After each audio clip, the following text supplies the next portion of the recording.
Om Swastiastu. Assalamualaikum warahmatullahi wabarakatuh. Shalom, namo buddhaya, salam sejahtera untuk kita semua. Selamat pagi kepada Dr. Hewan Ida Ayu Pasti Apsari MP, Dr. Hewan Nyoman Adi Suratma MP, Profesor Dr. Hewan Imade Dwinata MKes, dan Dr. Hewan Ida Bagus Madeoko MKes, selaku dosen pengampu mata kuliah parasitologi veteriner. Kami dari kelompok 11B akan mempresentasikan tentang Stenocephalides felis yang kami temukan di kucing peliharaan kami. Tujuan pembuatan video ini adalah untuk memenuhi tugas yang diberikan oleh dosen pengampu mata kuliah parasitologi veteriner. Baik, ciri-ciri hewan yang terjangkit Stenocephalides adalah bulunya mengalami kerontokan hingga kebotakan, kemudian saat dimandikan biasanya pinjalnya akan muncul. Stenocephalides felis adalah ektoparasit yang menggunakan kucing sebagai host spesiesnya. Stenocephalides felis menghisap darah kucing hingga dalam tingkat yang parah bisa menyebabkan anemia. Stenocephalides felis juga mengeluarkan saliva saat menghisap darah yang menyebabkan iritasi pada kulit kucing. Kemudian saya akan menjelaskan tentang taksonomi dari Stenocephalides ini. Ia termasuk ke dalam kingdom Animalia, phylum Arthropoda, kelas Insecta, ordo Siphonaptera, superfamilinya Pulicoidea, familinya Pulicidae, genusnya Stenocephalides, dan spesiesnya Stenocephalides felis. Materi selanjutnya akan dijelaskan oleh teman saya. Baik, selanjutnya saya akan menjelaskan mengenai siklus hidup dari pinjal atau kutu pada kucing, atau bisa kita sebut sebagai cat flea. Nah, pinjal ini tuh dia hidup di lapisan rambut pada inangnya. Inangnya tuh bisa berupa kucing ataupun anjing. Nah, mereka tuh hidup terutama di daerah sekitar kepala dan leher, dan akan menghisap darah dari inangnya. Nah, pinjal ini tuh punya 4 siklus dalam hidupnya, yaitu ada siklus dia saat menjadi telur, terus siklus dia saat menjadi larva, lalu siklus dia menjadi kepompong atau pupa, yang kemudian akan diteruskan menjadi siklus dia menjadi pinjal dewasa. Dimulai dari telur, kutu dewasa atau pinjal betina dewasa itu bakal bertelur sekitar 2000 telur dalam hidupnya. Dan telur-telur ini tuh bakal sering ditumpuk di area di mana si hewan ini beristirahat. Dalam satu hari, si pinjal betina dewasa ini tuh dapat bertelur sekitar 50 telur dan akan menetas dalam waktu 2-10 hari. Nah, kemudian itu di dalam telur itu kan pasti ada larva. Nah, larva ini tuh bakal berkembang biak dalam setiap telurnya, yang kemudian itu akan menetas. Nah, setelah menetas itu, larva itu bakal hidup menjauh dari cahaya dan menuju lapisan yang lebih dalam, yang lebih gelap dari lingkungan mereka, karena itu sangat rentan terhadap suhu tinggi dan juga suhu, pokoknya dalam kondisi yang kering gitu, dia sangat rentan. Nah, kemudian larva ini akan tumbuh, terus merontokkan rambut dan akan memintai pupanya.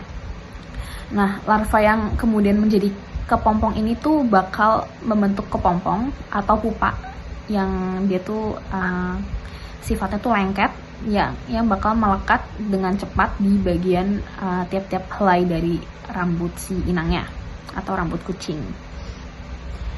Nah, kemudian setelah dia udah menjadi kepompong, itu kan nanti dalam kondisi ideal itu sekitar suhu 25 derajat Celcius dengan kelembapan sekitar 75%. Nanti itu sekitar kurang lebih 8-9 hari itu pupa atau kepompong ini bakal berkembang menjadi kutu remaja yang tetap berada dalam si pupanya ini. Nah, si kemunculan dari kutu yang belum dewasa atau pinjal remaja ini itu bakal bergantung dari beberapa aspek, yaitu contohnya seperti tergantung dari tekanan fisik, lalu suhu hangat, dan kemudian juga tergantung dari kadar karbon dioksidanya. Kalau misalnya nggak ada rangsangan dari ketiganya ini, nanti kutu yang belum dewasa atau pinjal yang belum dewasa itu bertahan hidup dalam kepompongnya, dalam pupanya, itu sekitar 4-5 bulan. Nah, tapi kalau misalnya dia nggak menemukan rangsangan itu, nanti dia bakal mati dalam si kepompongnya itu atau dalam pupanya itu.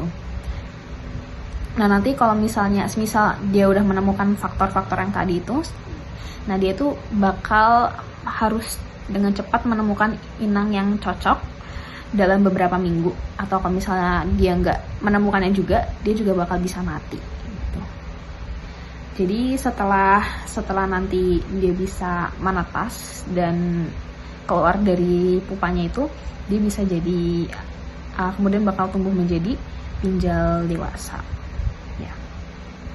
Baik, sekian presentasi yang bisa saya sampaikan pada siklus hidup pinjal pada kucing. Oke, saya selanjutnya akan membahas mengenai Stenocephalides felis dari segi morfologinya. Jadi morfologi dari Stenocephalides felis ini memiliki ukuran tubuh yang kecil, yaitu 1 hingga 2 mm, memiliki warna coklat, tua atau hitam, dan bentuk tubuhnya itu pipih. Kemudian tidak memiliki sayap, tetapi memiliki 3 pasang tungkai yang panjang dan berkembang baik, yang tujuannya itu untuk berlari dan melompat.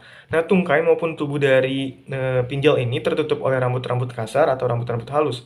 Nah, untuk kepalanya sendiri memiliki lekuk yang berfungsi untuk menyimpan 3 segmen antena dan memiliki mata sederhana di depan antena. Nah, pada bagian ventral anterior kepalanya ini memiliki bagian yang dikenal sebagai gena. Gena ini memiliki duri sejajar seperti sisir yang dinamakan sisir gena atau genal stenidium. Nah, bagian ventral kepala memiliki sepasang lobus maksilari yang luas, dikenal sebagai stipes, dilengkapi dengan bantalan pals maksilari yang panjang. Nah, untuk mulut pinjalnya sendiri memiliki struktur berlapis, terdiri atas pasang lakinya beralur halus yang berfungsi untuk menusuk kulit inang. Nah, untuk mulut pinjal sendiri ini juga dilengkapi dengan epiharynx labrum yang berfungsi untuk menusuk kapiler pada darah inang, sehingga darah dapat mengalir ke saluran pencernaan pinjal. Nah, untuk toraksnya sendiri terbagi atas 3 segmen, yaitu prototoraks, mesotoraks, dan metatoraks. Nah, beberapa genus dari pinjal ini memiliki baris duri yang kuat di bagian belakang prototoraks yang dinamakan sebagai sisir pronotal atau pronotal stenidium. Nah, keberadaan stenidium ini berguna dalam mengidentifikasikan jenis pinjal dari genus ini. Dan segmen terakhir dari metatoraks berkembang sangat baik untuk menunjang tungkai belakang sebagai pendorong saat melompat. Nah, pinjal betina ini memiliki organ yang disebut sebagai spermateka yang berfungsi untuk menyimpan sperma dan berbentuk seperti kantung yang terletak di antara segmen 6 hingga 8. Kemudian yang jantan terdapat organ yang disebut aedegaus atau penis berkitin berbentuk seperti per melingkar. Nah, bagian dorsal pada segmen terakhir abdomen dinamakan sensilium atau pygidium yang ditumbuhi rambut sensoris yang belum diketahui fungsinya. Kemudian pinjal dari genus ini yaitu dari film Arthropoda memiliki kerangka luar yang disebut exoskeleton yang merupakan pembungkus tubuh yang keras. Nah, exoskeleton ini secara periodik ini dilepaskan atau berganti kulit dan digantikan dengan pembungkus yang lebih besar yang lebih sesuai dengan pertumbuhan dari genus ini. Kemudian exoskeleton tersusun atas nyawa kitin yang merupakan komponen kedua terbesar di bumi dari setelah selulosa. Nah, kitin ini merupakan bahan organik utama yang banyak terdapat di exoskeleton, terutama pada hewan krustasea, serangga, fungi, dan moluska. Nah, kitin ini adalah senyawa amino polisakarida yang berbentuk polimer gabungan dengan protein, mineral, dan berbagai macam pigmen. Nah, kitin ini membentuk kristal berwarna putih, tidak berasa dan tidak berbau, dan tidak dapat larut dalam air. Larut organik seperti alkohol, aseton, heksan, dan dalam bahasa encer dan pekat. Nah, degradasi kitin ini dapat terjadi secara biologis oleh serangga sendiri dengan pergantian atau molting. Nah, degradasi ini juga dapat terjadi melalui fermentasi dengan bantuan mikroba penghasil enzim ketonolitik. Nah, degradasi kitin ini dapat dilakukan dengan cara deproteinasi dengan tujuan untuk memutuskan ikatan antara protein dengan kitin. Baiklah, di sini saya akan menjelaskan mengenai cara penularan parasit Stenocephalides felis. Jadi, cara penularan Stenocephalides felis ini dibagi menjadi 2, yaitu secara langsung dan tidak langsung. Penularan secara langsung ini adalah pada saat terjadi perpindahan terhadap Stenocephalides felis baik yang masih telur maupun yang sudah dewasa.